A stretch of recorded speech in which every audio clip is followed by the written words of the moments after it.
Hi, everybody. This is Kristen again from the old Millennial, answering your questions.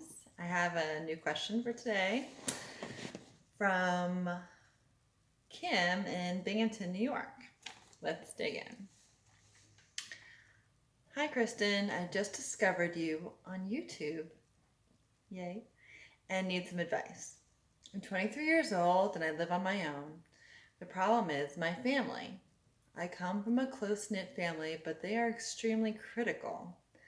I'm an adult now, but they still treat me like a child by micromanaging all I do. Anytime I tell them about an idea I have, they tell me all the ways it could fail. This has caused me to become very anxious around them and unsure of myself. How do I navigate this?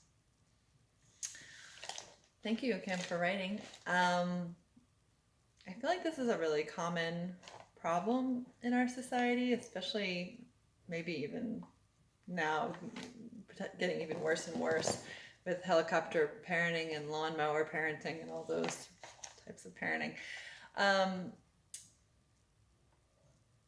When you're 23, you're an adult, and sometimes it's hard for the parents to pass the baton on to you to move forward. They've been in charge of you your whole life, and sometimes it's hard to cut those apron strings. Um, I think that the best way to assert your independence is to not necessarily always include them in all your decisions. Sometimes parents are critical because they're worried. They are worried that they're afraid of failure, and failure is not a bad thing. Failure is an educational opportunity.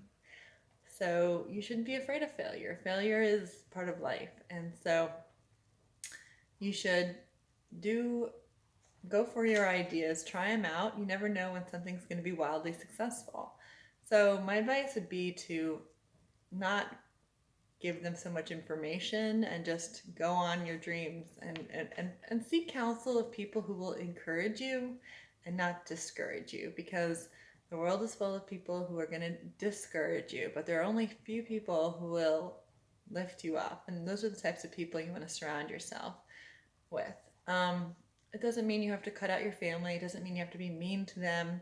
It just means that you don't have to share all your thoughts and dreams with them. And don't be afraid to just go for it. You know, there's only one life and you got to live it. You can't worry about how you're going to fail, because there's a downside to everything. But there is also, a possibility for greatness in most things too. So you just got to try and see what works for you. It's not going to be what works for them. It might be outside of their comfort zone, but that's okay. You can do it. Okay. Our second letter of the day is from Diana in Washington, D.C. Hi, Kristen. I have a group of friends I graduated college with. There is this one girl, I'll call her Sheila, who I'm having a harder and harder time with. She is callous, self-absorbed, expects everyone to pick up after her, and is demanding.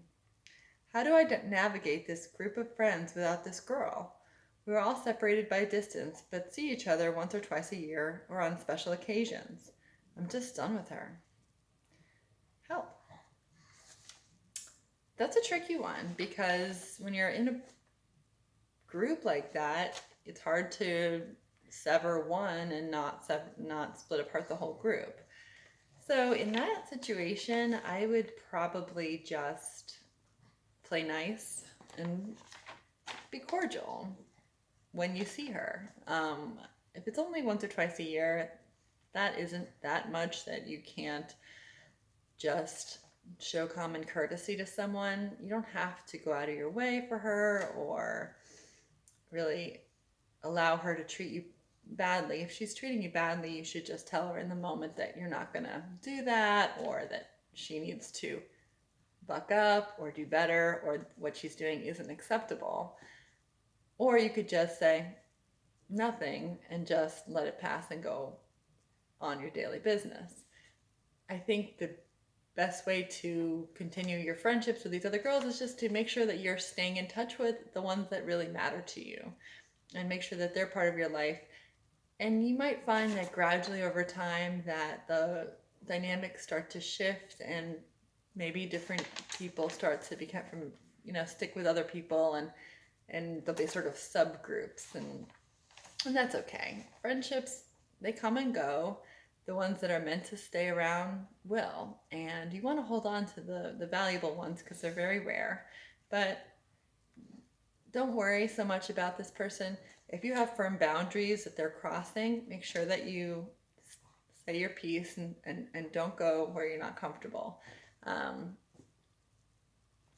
And just otherwise focus on the friends that you really value. Anyway, that's my advice for today. If you like my advice, press the like button or subscribe or both.